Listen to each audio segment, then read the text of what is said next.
Greetings, everyone. Hello, hello, hello. My name is Alexander Villero. I'm still Education USA Advisor and Outreach Coordinator here with you. This week, we had a marathon of, I hope, useful seminars for you, useful webinars where we discussed everything starting from application process to dictionary, that some words that you need to know if you apply to universities. And today, we have with us all of the three speakers that were sharing their information, sharing their experience with us.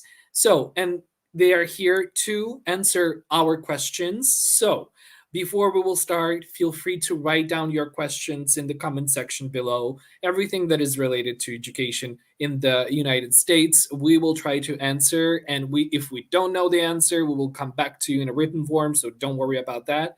You will get all of the necessary information here sooner or later. So today with us we have Alina Yakubov, we have with us Aynash, we have with us Umid. You already probably know all of them. And let's start our session. I found the questions that are mostly common within, like, between students, those questions that are often asked around the world in the Education USA websites.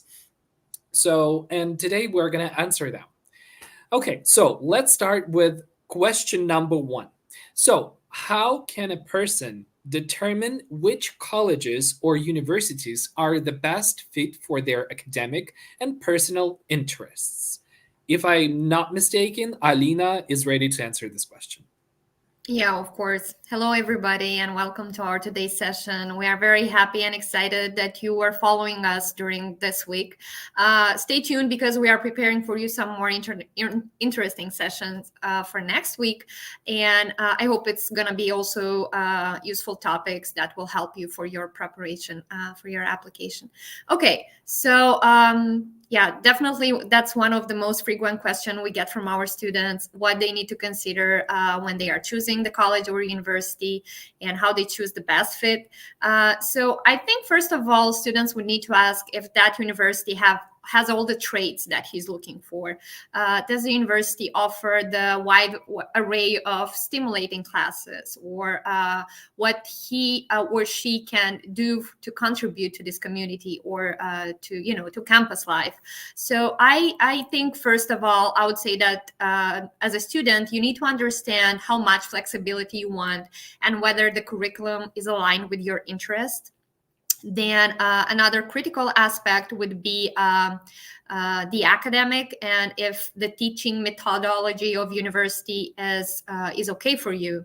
Then you should consider, as an international student, that in case if you are looking to be part of a democratic community, that can be a strong reason for you to apply to that particular school that is considering, that international community. And during your research for a university or a college, definitely look for the percent of international students that has been accepted to that university in particular. Maybe there have been students accepted from your country in the previous year. So if that's an important thing for you, consider that and consider to research that in details. Then there, I already mentioned yesterday, for those who watched the webinar yesterday, that during the admission process, colleges also want to understand why you are the best fit for them. So gone are the days when transcripts and test scores were the only determinant of whether you are accepted or not. Today, universities emphasize a more holistic approach while reviewing the next cohort of students. So consider all the aspects of your application. Then understanding your fit in the context of financing means introspection of questions like, can my family afford the full price tag of this university? Should I require a scholarship or aid? And if I do require funding assistance, what sources are available for me at this specific university? And in case if the university is not available to give me that, where do I look for those financial aid? And I think the last, what can I say for this question, is that the selection process is not only about how well a student did in the past, but how well they will be able to manage the rigor of college academics going forward. So all those things will be shaped in your application in general. You will follow your extracurricular activities. You'll do your best to write the best essay. You will do your best to have a high GPA and high scores for your test.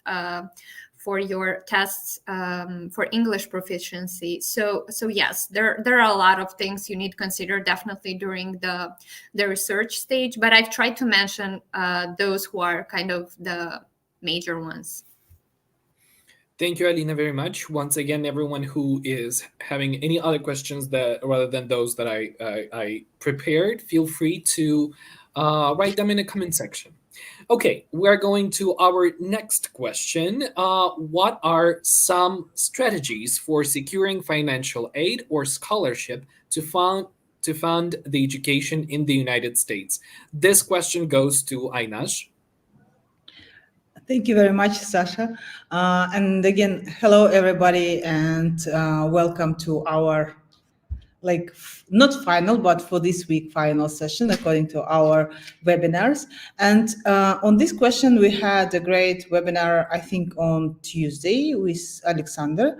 And again, financial aid or scholarship funding is a very crucial and sensitive question for every family. Securing financial aid or scholarships to fund education in the USA can be challenging, but there are several strategies students can use. The first is start researching scholarships and grants. Explore as many scholarship databases, websites of universities, different governmental agencies and private organizations to find scholarships that match your qualification, interest, and background. As I already said, different scholarships have different requirements. And for you, it is better to apply to as many scholarships as possible to increase your chances of receiving funding. Sometimes students find great fit to the scholarships, but they say that the funding is too little and I don't want to apply. But remember, you can collect the amount of money that you need for your tuition fee by applying to and winning different scholarships.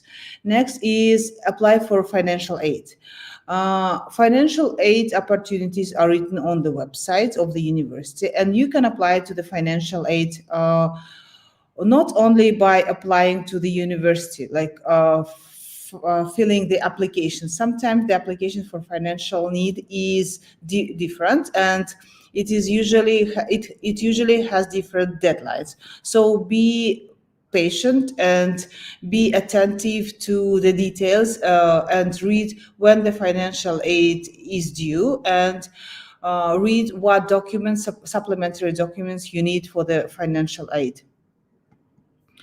Next is you should understand the difference between the merit-based, as we already discussed yesterday, and need-based aid assistantships, and you should understand if you are eligible for the assistantships, because sometimes the need-based assistantships from the university has its own requirements. Next is search for external scholarships. Explore opportunities offered by private organizations, companies, fundings, and community groups. These scholarships may be based on criteria such as field of study, ethnicity, region. It can be country-based requirement. It can have country-based requirements, or it also can be based on the religion. Next is consider work-study programs. Sometimes you can find an opportunity to work on the campus. We have already mentioned that international students also have an opportunity to work, but they have limited hours of work during the term. It's 20 hours, and they have limitations as working on campus only.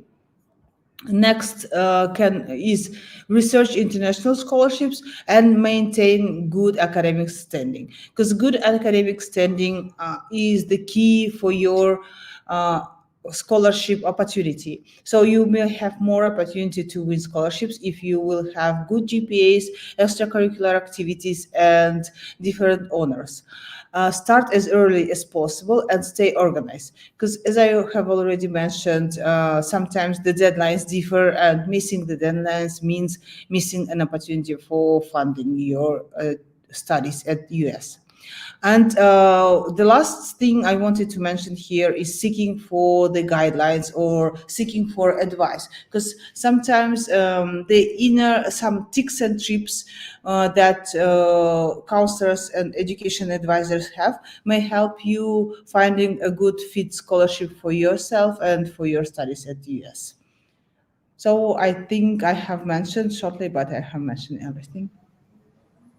Thank you, Ainash. And before we will go with my questions, we have some questions as well from our audience. So Ellen is asking, hello. Firstly, thank you for the session.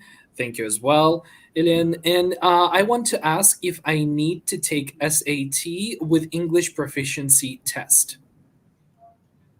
So who can answer this question? I think, yeah, Umid, also wanted to say that Umid will be. Okay, hello everyone. My name is Me, and let me answer the question about the standardized test. So you should look into the requirements of the university that you're applying to, and based on our experience, we can say that most of the universities require both English proficiency test as well as SAT test. So you might need to take both of them. It's the International English Language Testing System, which is IELTS or TOEFL. They are both necessary in most of the cases. But again, maybe there are some exceptions. You should look closely onto the admission requirements of the university that you're looking for. Just because my personal opinion is like this standardized English proficiency test just shows that you're able to understand English properly. And that's it. Perfect. Thank you very much. And Elen is also asking. I think this question was related to what Ainash was talking about. So I also wonder if you can tell us the names of several such scholarships organizations.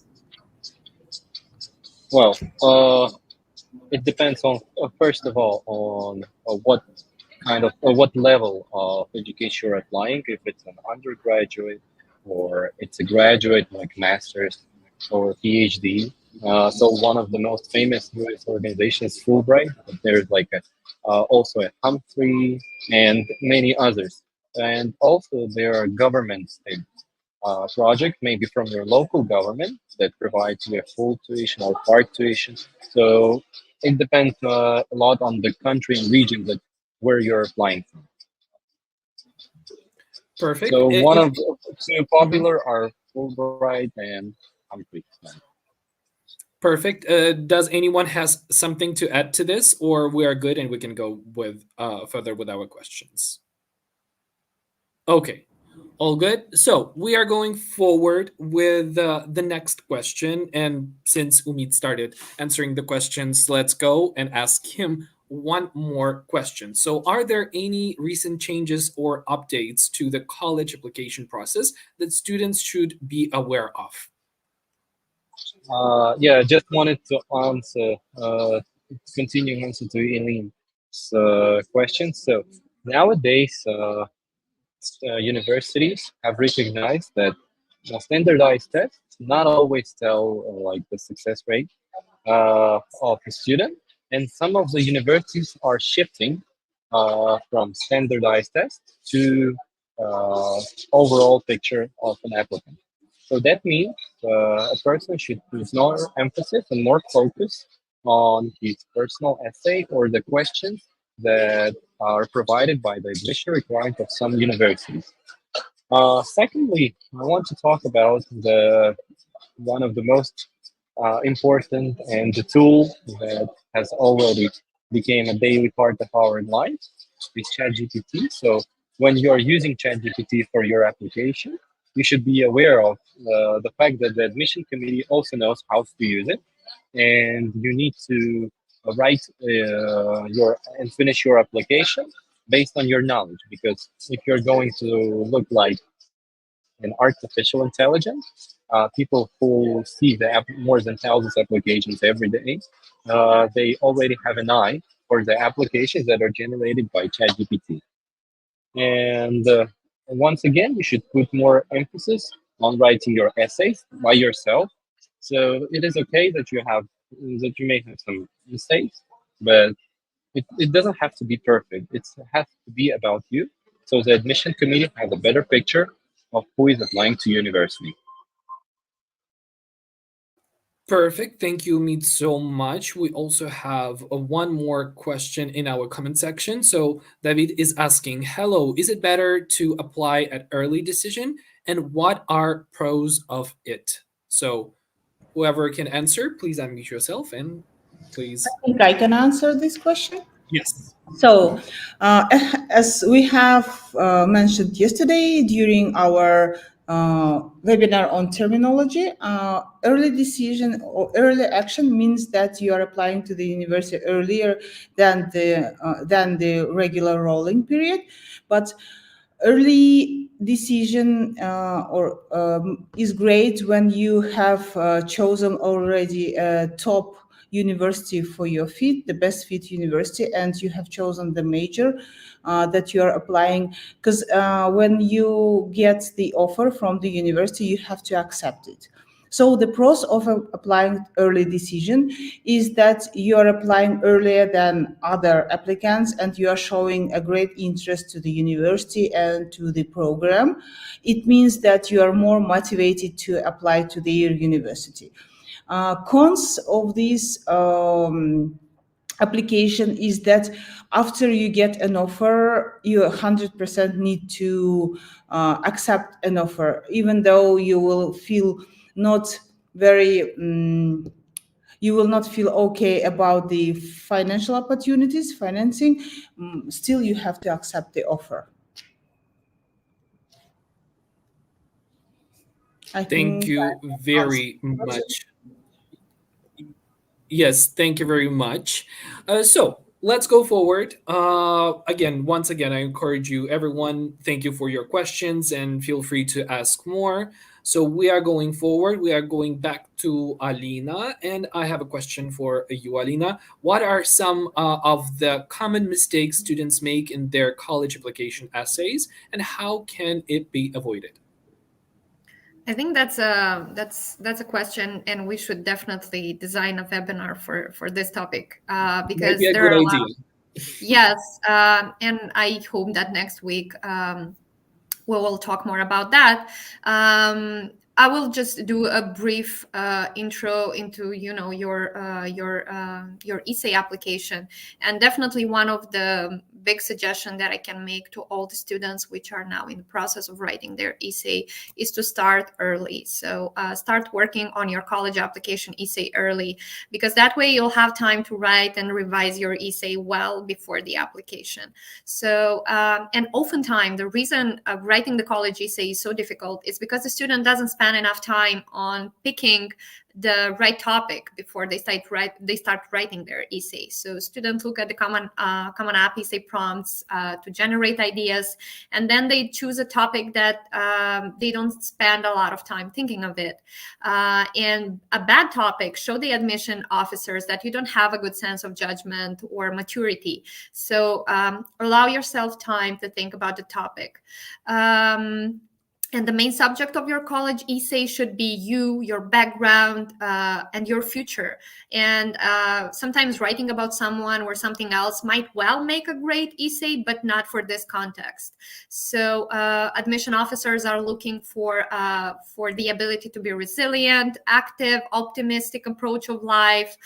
So this would be the qualities that would create a thriving college student. And yes, and allow yourself this time to think about the topic really deep. Then I'm gonna share here some things or some mistakes students often tend to do when writing their essay. So as I've mentioned, they think that their idea or topic is original, but actually everyone is writing the same thing. So your personal experience might be unique to you, but it might not make a unique college essay. You can write about the experience that sometimes students tend to write about experience that had happened to them like a long time ago in elementary school. So we are highly encouraging them to revise the timeline. Try to write about an experience that definitely changed you and shaped you most, but it was somehow, that happened like 3 or 4 years ago, not longer.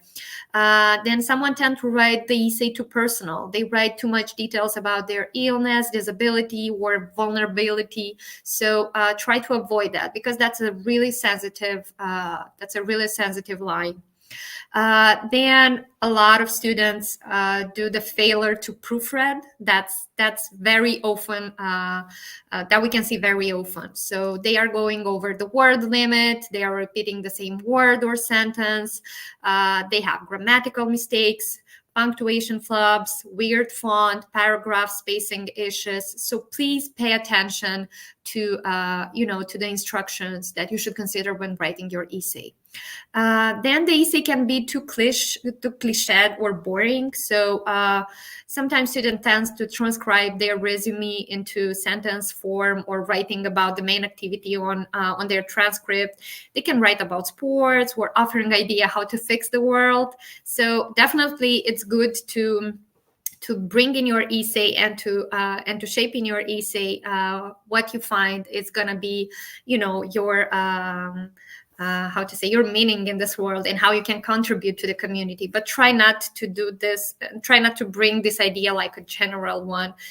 Definitely it's really good to write, as I mentioned, about the background and about your involvement in the and how you can contribute to the community that you're going to be part of.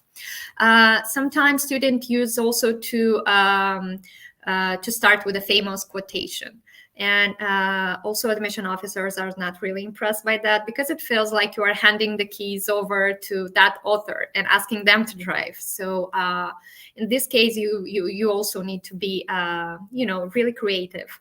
So yeah, the floor is yours. Definitely when you are starting to write your application essay, try to be creative. Try to be out of the borders and really revise a lot and take your time to read this essay. Another thing which I can say is sometimes students tend to write the essay with their friends or their colleagues. That's not a bad thing, definitely, but sometimes your idea might not be the idea that your friend or colleague has. So do what's your best for you and really consider the critic, but try to really think and try to really describe in that essay your experience, not someone else's experience or someone else's opinion on how your essay should look. So yeah, I think I've touched most of the frequent mistakes that students might do. Definitely there might be a lot of them, and everything is individually. And if you would send us an essay to revise, every student would have a specific mistake. But yes, those are some more of the common ones. Perfect, Alina. Thank you so much for your answer. And once again, don't forget to leave your questions in the comment section below. And we are going forward and we are getting back to Aynash. And we have a question for Aynash. What are admissions officers typically looking for in a well-rounded applicant? Thank you so much, Alexander. So admissions officers typically look for a combination of academic achievements, extracurricular involvement, personal qualities, and alignment with the university values and mission in a well-rounded applicant. So when we say academic performance, admission officers review students' academic records, including GPA, course rigor, and standard test scores such as SAT and TOEFL. Strong performance in challenging courses, especially in core subjects relevant to the intended major, is typically preferred. Uh, and also the GPA score is very crucial, and they count the GPA score according to the last 3 years of high school attendance, academic years. Extracurricular activities. Admissions officers value involvement in extracurricular activities such as clubs, sports, community service, arts, and leadership roles. They look for depth and commitment in activities rather than long list superficial involvements. So usually we say be strong in your interests and go deeply into your extracurricular activities. Just mentioning all the activities that you have in the list doesn't mean you're going in depth into any of them. Personal qualities. Admissions officers seek applicants who demonstrate qualities such as leadership, initiative, resilience, creativity, curiosity, integrity, and commitment to personal growth. They assess these qualities through essays, letter of recommendations, and interviews. So, as we have already mentioned, that letter of recommendation is asked from your supervisors, from your high school teachers, and academic advisors or career counselors, and usually admissions officers look for the how your teachers open your personality in the letters of recommendation. So be sure to give your teachers all the information they need to give you strong letter of recommendation. Next is diversity and background. Admission officers strive to build a diverse and inclusive student body. So they consider factors such as race, ethnicity, socio-economic status, geographic location, and cultural background. They value students who bring unique perspectives and life experience to the campus. So it's very great when you're in your essays opening the very unique thing that you can bring to the campus by your diverse background. Passionate and authenticity. Admissions officers look for applicants who are passionate about their interests, pursuit, and goals. They appreciate authenticity and sincerity in applicants' materials, including essay, interviews, and personal statements.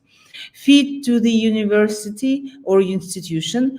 Admission officers assess whether applicants are good fit for their institution based on the factors such as academic program, campus culture, values, and mission. They look for applicants who have researched the university and can articulate why they are interested in attending. So it's better to find very unique answer to the question why you have chosen this university and this major, and why universities should choose you to be their student. Laws or letter of recommendations are another thing that would be uh, revised by admissions officers. So strong letters of recommendation from teachers, counselors, coaches, mentors, and so on can provide valuable insights into your application. And they open your character, abilities, and potential for success in college. Next is essay and personal statement and demonstrated interest. So some colleges consider demonstrated interest in their institution as a factor in the admissions process. Visiting campus, attending information sessions, contacting admissions representatives, and engaging with the university online can demonstrate genuine interest and enthusiasm. Some universities offer summer camps or summer courses before the application period. So you can, if you are attending these courses or these camps, you are showing the interest in the university and the major you have chosen. So I think these are the short answers to the question. Perfect. Once again, thank you. It will be the most popular phrase today. Thank you, thank you, thank you. But we are really grateful for all the information that you provide. Okay, let's go forward. And we have another question. How can I determine if a university is legitimate or and not a scam or fake? This one goes to Umit. So, first of all, my suggestion is to you is to look for the name of the university. It is if it looks like famous university, but with a little mistakes. For example, not Harvard. Let's say it's Garvard. It's probably a scam, a university for you. The jokes aside, so you should firstly look at the accreditation of online, and the best to do it is like you can access to the national like through the national sources, like it's available on the state government of state education website. There are like several websites that are owned by governments that can provide you with the data, and we will post it here, the names of this website. The list there shows uh, the which universities have been accredited online, and this is one of the first sources, as well as if you there's such a difference between it's not a scam university, but it's a university with a low ranking. So it may be accredited, but after this university, the university may have not a great reputation. So there were some cases. For instance, one university in New York, I will not use the name because it has already been closed, but uh, it was operating like a normal university, but then it got closed just because it ran out of funds. And this university failed to provide a diploma for the graduating students because it lost its accreditation. So when you're choosing the university, the first thing that you should notice is its academic reputation. And in order to avoid this risk, you need to apply to university. It's my personal advice that is considered to be in the ranking. So at least top 1,000, it should be in there. If you're not applying to top 1,000 university, if your application is not strong enough to apply to that university, but you still want to study in the United States, then you should do extra research, and you should make a research based on this government website where you can find the accreditation of the university. But still, some university still you should look at the such factors as its overall appearance, when it was established, what city weight, the number of students overall, and like the reputation of the employees. So what are the some potential after what is the potential future after the graduation? So in summary, you should look at the name. So it's the name of the university should not be like a bad copy of something of some other famous university. Secondly, it's you should do your own research. There are government state websites that provide you a list, and you should look into the ranking agency. For example, there's a U.S. News ranking, there's US ranking, where you can find the university and read more information about it. And of course, you should read reviews on other websites. So most of the research is done online, but you can also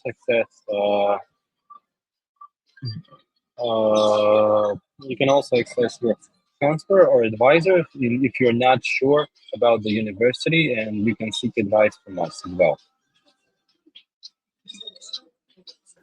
Perfect, Umid. Also, thank you. And we have a little bit more time for a couple more questions. And again, if you're watching this stream later in the recording, feel free to leave your questions in the comment section, and we will get back to you in a written form. So, one more question we have: can you provide insights into the importance of extracurricular activities and how they factor into admissions process? This one goes to Alina. Yeah, thank you, Sasha. Yeah, I think this topic is also very important. Like all of them that we are going to cover today. But I tend to think that our students, not all of them, understand how important extracurricular activities might be, because as I mentioned before, there is this holistic approach that the universities are having when they are revising your application. So extracurricular activities make like 30% of your application, and how important it might be. And I will explain you why. So when it comes to gaining admission, academic excellence alone may not be enough. And so admission officers are looking for well-rounded individuals who have demonstrated leadership skills, drive, and initiative beyond the classroom. And I will give you some key advantages of being actively involved in extracurricular activities. And those might be the enhanced leadership skills. So if you're holding a position such as a club president, team captain, or event organizer, that showcases your ability to lead and inspire others. Then another value is the personal growth and development. So that would platform is a platform for personal growth, and that is enabling you to explore your interests, your passions, and skills outside the academic realm. Then that's a great opportunity to build a network. You are engaging in extracurricular activities to a diverse group of individuals who share similar interests and aspirations. So interacting with like-minded peers, that's a great thing. You are making mentors, you are making friends, which are coming from different backgrounds, different countries, and that's a great thing. You get to know another culture, you get to know another mentality. So that's making your profile even more strength. Then you are balancing with the academics. You have the ability that gives a clear vision to the admission committee that you have the ability to manage your time effectively, and you can balance multiple responsibilities. So you can take care of your siblings, you can in the same time study, and you have a good GPA, and you are doing a sport, or you have I don't know, you are doing some volunteering in an animal shelter, for example. So all those things will definitely create a great image of your profile, and how and what you are representing as individual, and how you can support the community within the campus and within that university, and that would give them the that perception that you are a good fit for this university in particular. So I think the extracurricular activities, that's a part that definitely needs to be considered, and definitely needs to be to have more attention from the students. That's great. And yeah, one more question and we are done. But again, feel free to write your questions down below, just in case if we will manage, we will answer them right away. If not, we will come back to them in written form. Okay, let's go with this question. What is the difference between state and private universities? This question goes to Aynash. Thank you, Alexander. So, state universities and private universities differ in several key aspects, including their funding sources, governance, tuition costs, admission criteria, and educational missions.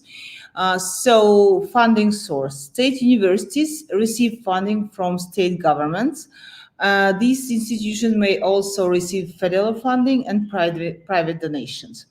When the private universities rely primarily on tuition, endowments, donations, and research grants for funding, they do not receive direct funding from state or federal governments. Governance. State universities are typically overseen by a board of trustees or regents appointed by the state governor or legislature. They may also have a chancellor or president who oversees day-to-day operations. When private universities are governed by independent board of trustees or directors, these boards are often composed of alumni, donors, or industry leaders. What about the tuition costs? State universities usually have the tuition costs lower than private universities, and they are lower for in-state residents compared to out-of-state or international students. However, tuition rates for an out-of-state students may still be lower than those in private universities. When private universities usually have higher tuition costs compared to the state universities. However, they may offer financial aid packages, scholarships, and grants to help offset the cost for students. And these scholarships may get to the 100%, so students may have full ride opportunities. Admissions criteria.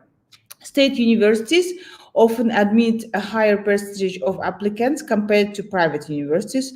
Admissions criteria may include standard test scores, high GPA, high school GPA, class rank, extracurricular activities, and personal essays.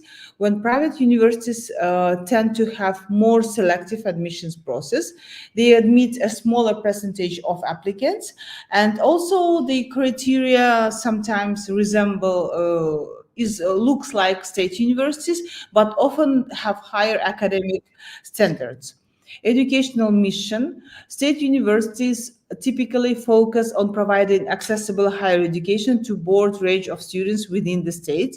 They often offer a wide variety of undergraduate and graduate programs, as well as research opportunities. Private universities may have more specialized academic programs and a stronger emphasis on research, innovation, and academic excellence. They may also prioritize smaller class size and personalized instruction and unique learning experience. Size and campus culture. State universities tend to have, as I already said, larger student populations and campuses within which can offer a diverse array of academic and extracurricular opportunities. They may also have a more diverse student body in terms of background and interests, when private universities may have smaller student to faculty ratio, allowing for more individualized attention to close-knit communities.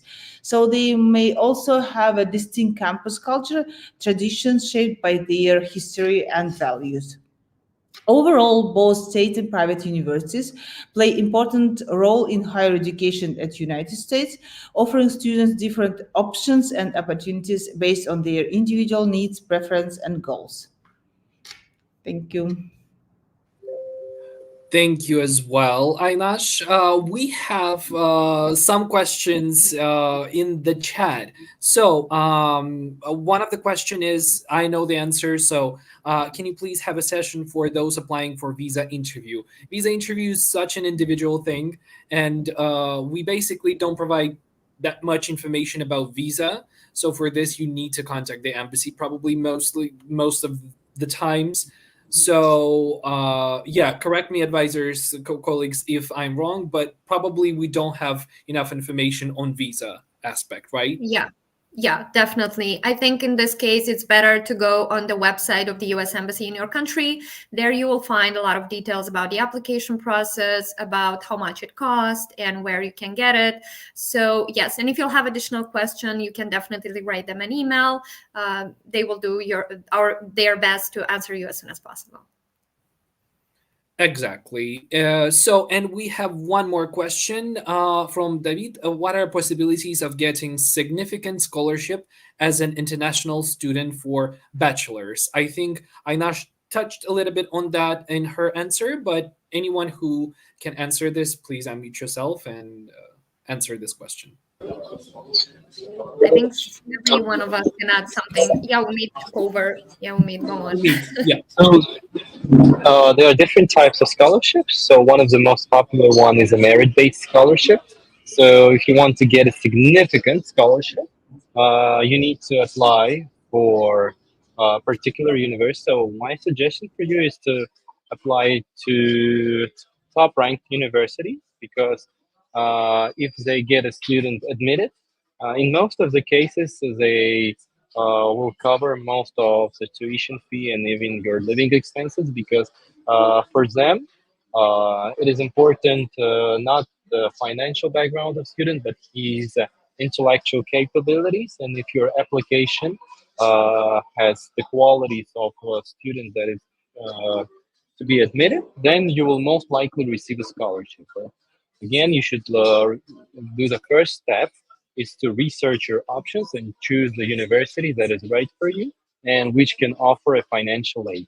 Also, there are some kind of government state programs, so you should also look in your own country whether your government can sponsor you.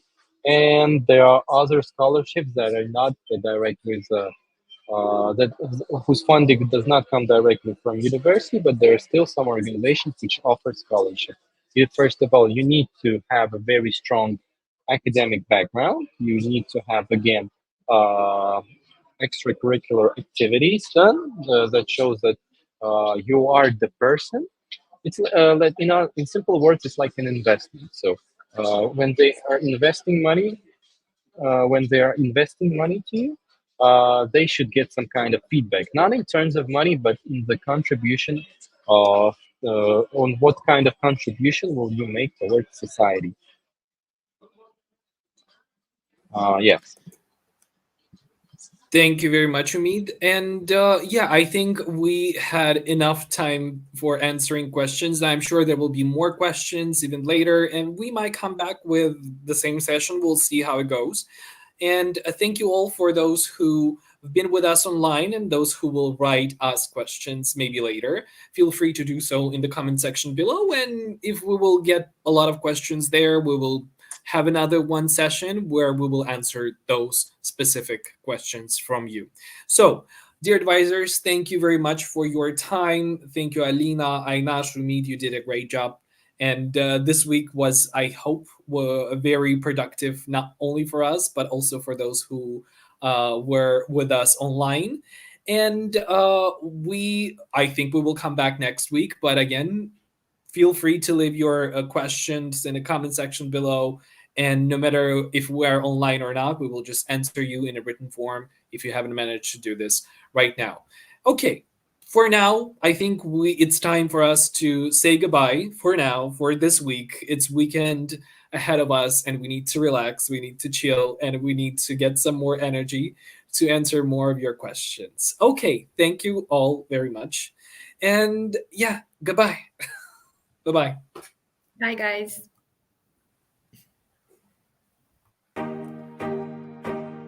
A United States education is your gateway to a great American campus experience, to study in a country of innovators and entrepreneurs, to use your curiosity wisely, to take on challenges, to think differently, to have endless opportunities, to hear new perspectives, to navigate cultural differences, to pursue your passions, to gain real-world experiences, to learn skills for a changing job market, to put theory into practice, to become the kind of professional you want to be, to thrive in your career, to give back to your community and to the world, to be the kind of person that you wouldn't have dreamed to be otherwise.